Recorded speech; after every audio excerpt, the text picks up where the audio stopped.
अस्सलाम वालेकुम। आज हम आपको आलू के सिंपल पराठे बनाना बता रहे हैं, सादे आसान वाले। जिसमें हम डालेंगे कुटी मिर्चें, ये मसाला है ज़ीरा और धनिया का, और नारदाना, हरा धनिया और हरी मिर्चें, और ये अजवाइन, और आलू 1 किलो हैं। अब ये सब चीज़ें डाल के मिक्स कर देंगे। नमक डालेंगे, अभी अपने हिसाब से डालिएगा नमक।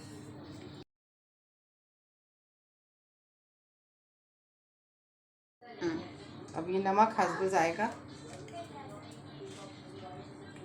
बस अब इसको हम मिक्स करेंगे।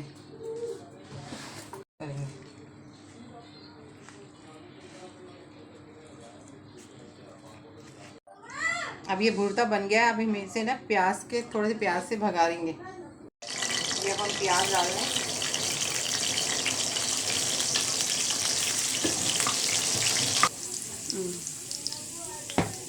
अब हम इसमें भुर्ता डाल रहे हैं।